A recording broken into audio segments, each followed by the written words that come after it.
Well, Will Byers is no longer a useless turd. Stay away from him!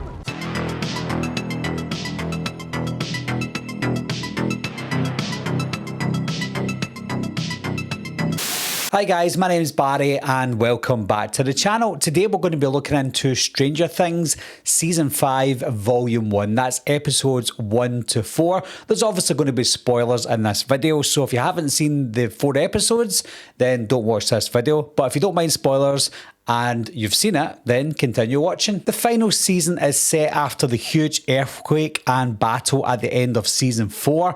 Hawkins is basically under military lockdown, with the town treated like a contaminated war zone and the kids getting caught up in the crossfire. If you remember last season, most of the cast were stuck in their own little groups, going on their own little missions. It doesn't feel like that in season 5. Yes, there are some groups in this one, but most of the characters interact with each other. Most of the characters come together in this one. So even though they've got their side missions, they still come together to regroup. We pay a lot of attention to Holly Wheeler in this one. She's now aged 9 or 10, and Vecna is coming after 9 to 10-year-olds. Holly Wheeler just happens to be one of those, and he presents himself as Mr. Whatsit. He pretends that he's this good guy and he's going to protect these kids from the monsters. And what he's doing is he's taking these children into his imaginary world so that he can get powerful enough to come out. The little girl that plays Holly, I can't remember her name, but she's absolutely fantastic. It's not the same girl that plays Holly in the first 4 seasons, because there is a bit of a time jump, and I think they needed an actress that was a little bit more professional. And this little girl also played Cassie in Evil Dead Rise, so she's no stranger to the big screen. I didn't know what was going to happen with Max, and especially in these first 4 episodes, because I thought she was just going to be lying in a bed for the first 4 episodes and she would be getting a great paycheck just lying there doing nothing and saying nothing. But no, that's not what happens. Max is also stuck in Vecna's imaginary world and she's trying to help Holly escape. 11 does what she always does, and she has her own side missions, and she has her side mission with Hopper in this one, which is cool. They get to spend more time with each other, and she spends most of her time trying to get into the Upside Down so that she can save Holly. I think the biggest plot within the first 4 episodes is what's happening to Will. Now, Will took a back seat in season 4. He was almost non-existent, and even when he was in season 4, he was so boring and his dialogue was terrible. Now, the boy that plays Will, Noah Schnapp, he's not the worst actor in the world, but the lines he was given in season 4 were cringeworthy. So I was hoping for something better in season 5. Now, he's not the best actor, but I think his dialogue now is more important, and the plans for Will and this one is way more important as well. Will is getting these visions again, but he's getting the visions through the eyes of Vecna. So he's able to see not only where Vecna is, but also he can see what Vecna's controlling, whether that be one of the kids, whether that be the Demogorgons. He's able to see through Vecna's eyes, which is cool. It's another good power that Will has. We'll come on to the other powers that Will has later on, because of course I think we know what we're talking about here. Now, there's something about the relationship between Elle and Hopper that I'm not liking, and when I say I'm not liking it, it feels obvious what's about to happen within the next 4 episodes, and what that is, and I don't know if you guys have picked up on this as well.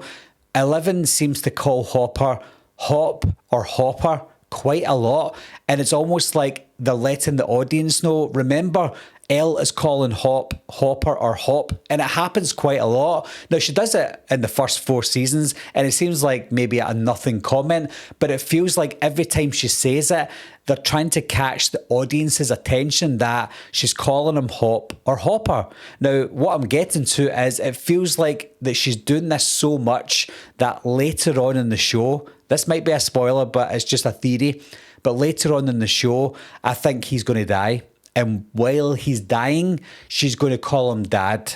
And she's going to call him Dad, and he's going to love it, and he's going to die happy because of what happened to Sarah, his daughter, with dying with cancer. He does talk about that quite a lot in this season, and he does think about it quite a lot, and it shows us the flashbacks to it as well. So the fact that he's worried about Elle and her safety, her calling him Hop and Hopper, It's almost like he wants her to call him dad without telling her, you can call me dad. I just feel like he's going to be in this dying moment and she's going to say, Dad, I love you or something. I'm going to cry. My wife's going to cry. The kids are going to cry and Hopper's going to die. I've just got that feeling. Apart from Holly's character getting a bigger chance in this show because she always just sat at the dinner table in the first 4 seasons. So I'm glad that she's getting a chance in this one. Apart from her though, there's another new character, Dr. K, played by Linda Hamilton. Don't know what she's kind of up to at this moment. She seems like the bad guy in this, but why would you want to be the bad guy when the whole world is about to end? Surely there's something about her that she's maybe trying to do for good. And we do kind of see, well, we don't know if we're seeing it in a good capacity, but we see the reintroduction to 8. We think that Vecna's behind this door and it's not Vecna, it's number 8. I'm glad we're getting number 8 again. It makes season 2 feel a little bit more important because season 2 at the time felt like a throwaway season, at least some of the episodes anyway, with the introduction to 8 and then her disappearing again. I thought we were going to get her eventually, and we did. We've got her now, so we've got a reintroduction to 8, we've got the introduction to Dr. K, and we've got a bigger role for Holly. That's all we have for the newish characters. When it comes to the pacing for the first 4 episodes, I feel like the first episode, nothing really happened in the first episode. It was just giving us a reintroduction to where the kids were, what happened between seasons 4 and 5. We've now got this quarantine zone. Everyone in Hawkins, whoever's in Hawkins, has to remain there. And that's just basically what episode 1 was about. I think it picked up between episodes 2 and episode 4. And I feel like episode 4 for me was one of, if not the best, no, it wasn't the best. It was one of the best episodes that we've had so far in the whole show. That moment Vecna came out, started killing everyone. Not only did they start killing everyone, some people died very gruesomely. Now, I let my kids watch this show. They're 10 and 14, so they don't care. But I feel like if I was letting my kids watch this show a few years ago when they started watching it, seeing some of the things that Vecna did to some of the victims in this was brutal. There was a scene where he put his whole fist through someone's face and you saw the full thing. You didn't see blood really. The blood was kind of darkened or out of focus. So I think that's how they get away with it. But if you're looking for some grittiness and gruesomeness and something for adults, I feel like season 5 is the pinnacle. I still don't know what this wall in Vecna's mind has to do with him being scared. There is a scene where Max takes Holly into this cave place, and it goes back to when Max was being chased by Vecna, Henry, whatever you want to call him, and she manages to get into one of the spaces in the wall, and he looks frightened and angry at the same time. So we don't know as an audience why he can't go in there. Now, if we go to the upside down, we've also got another wall that's probably the same wall. Well, I don't know, but I'm assuming it's the same wall, and that's the wall. I think Dustin mentions the wall goes all the way around Hawkins. So I don't know if it's maybe he is stuck in Hawkins and he can't get out. Kind of similar to Pennywise and It, Welcome to Derry show. We've got that kind of boundary in Hawkins. And finally, we get to the finale of Volume 1, when we find out that Will has the powers of Vecna. Not only does he have powers like Vecna and like 11 and 8, his powers seem to be more powerful. Now, I will be honest, when all these demogorgons were about to kill all the main characters, I knew they weren't all going to die, but I thought one of them was going to die in that moment, and I thought it was going to be Will. When we see Mike getting attacked by the demogorgon in slow motion and Will looking over, I thought he was going to jump in front of the demogorgon because of his chat with Robin, like maybe he's going to sacrifice himself because he loves Mike. And that didn't happen. He took Robin's chat as inspiration for bringing out the powers. He also used Vecna as his inspiration for bringing out all the powers. Vecna spoke to him as if he was worthless, almost like how we felt Will was in season 4, useless and worthless. And maybe he and Noah Schnapp was using all that negativity within his role, within his real life, and just bringing it all out. I was gobsmacked. Now, again, he's not the best actor, but that moment gave me goosebumps. The moment that he stopped the Demogorgon from killing Mike and then stopping it from killing Robin, and who else was it? Someone else, I can't remember, but he was stopping, it was Lucas, stopping all the Demogorgons at the same time and snapping them like Vecna did to his victims in season 4. Wow, that was amazing. When season 4 finished, and even when season 5 started, I thought, how are these people going to stop Vecna, the Mind Flayer, or whatever it is that's going to happen in the last 4 episodes?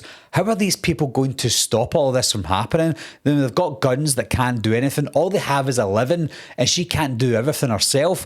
Now that we've got the reintroduction to 8, and now we've got Will with these powers, I feel like there is a chance now. I think people will still die, but I feel like there is a chance for more people to survive this time. Moving forward though, guys, I feel like from what I said and from 11's dialogue, I feel like Hopper is a goner. I think he knows he's going to die and it's only a matter of time. Maybe he won't, but I feel like if anyone has to die, it's probably going to be Hopper. Who else? I don't know. I feel like because Ted, the Wheelers, the mother and father, because they were attacked so badly, I thought at least one of them were going to die. Both of them survived. So I don't know if we're going to get as much casualties as I thought we originally would. Maybe we will. But I feel like Hopper's definitely a goner. Maybe one of the original 4 kids, not including 11, either Dustin, Lucas, Mike or Will. One of them has got to die for this show to mean something. Is Steve going to die? I know a lot of people think Steve's going to die. There's so many characters that we love that we don't want to die that we should expect it to happen. But I think Hopper is going to be one of those. And also with the finale, I feel like Vecna is going to come up against Will, number 8 and 11 all in the one go. Hopefully it's epic. Hopefully it's Dungeons and Dragons level for them as for us as well. So far I'm loving it, guys. The best episodes in season 4 still outdo everything that we've had so far for season 5, but that doesn't mean that season 5 won't end up being the best. I'm just hopeful, and with the first 4 episodes, then it has to happen.